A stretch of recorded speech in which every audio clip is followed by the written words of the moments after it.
Time to review the evidence against each particular organization, which we take it should be reserved for summation after the evidence is all presented. But it is timely to say that the selection of the 6 organizations named in the indictment was not a matter of chance. The chief reasons they were chosen are these. Collectively, they were the ultimate repositories of all power in the Nazi regime. They were not only the most powerful, but the most vicious organizations in the regime. And they were organizations in which membership was generally voluntary. The Nazi Leadership Corps consisted of the directors and principal executors of the Nazi Party. And the Nazi Party was the force lying behind and dominating the whole German state.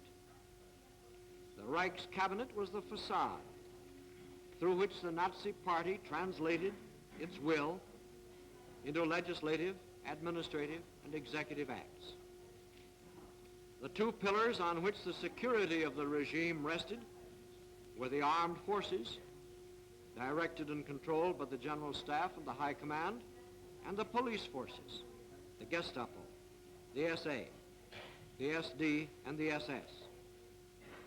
These organizations exemplify all of the evil forces of the Nazi regime. These organizations were also selected because, while representative, they were not so large or extensive as to make it probable that innocent, passive, or indifferent Germans might be caught up in the same net with the guilty. State officialdom is represented, but not all the administrative officials or department heads or civil servants.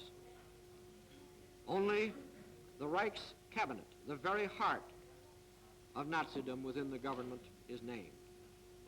The armed forces are accused, but not the average soldier or officer, no matter how high-ranking. Only the top policy makers, the General Staff and the High Command are named. The police forces are accused, but not every policeman, not the ordinary police, which performed only the normal police functions. Only the most terroristic and repressive police elements, the Gestapo and the SD, are named. The Nazi Party is accused, but not every Nazi voter, not even every member, only the leaders, and not even every party official or worker is included. Only the bearers of sovereignty, in the metaphysical jargon of the party, who were the actual commanding officers and their staff officers on the highest levels. Then comes the 5 million Nazi members, persons who definitely joined the Nazi Party by an act of affiliation, by an oath of fealty. But we don't attempt to reach that entire 5 million persons, although I have no hesitation in saying that there would be good grounds for doing so. But as a mere matter of the practicalities of this situation, it is not possible to reach all of those who are technically and perhaps morally well within the confines of this conspiracy.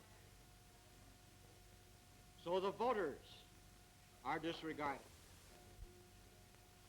We don't accuse Nazi organizations which have some legitimate purpose, like welfare organizations. Only 2 of these party formations are named, the SA and the SS, the oldest of the Nazi organizations. Groups which had no purpose other than carrying out the Nazi schemes and which actively participated in every crime denounced by the Charter and furnished the manpower for most of the crimes which we've proved. In administering preventive justice with a view to forestalling repetition of these crimes against peace, crimes against humanity and war crimes, it would be a greater catastrophe to acquit these organizations than it would be to acquit the entire 22 individual defendants in the box. These defendants' power for harm is past. They're discredited men. That of these organizations goes on. If these organizations are exonerated here, the German people will infer that they did no wrong, and they will easily be regimented in reconstituted organizations under new names behind the same program. In administering retributive justice, it would be possible to exonerate these organizations only by concluding that no crimes have been committed by the Nazi regime. For these organizations' sponsorship of every Nazi purpose and their confederation to execute every measure to attain these ends is beyond denial. A failure to condemn these organizations under the terms of the Charter can only mean that such Nazi ends and means cannot be considered criminal, and that the Charter of the Tribunal, declaring them so, is a nullity.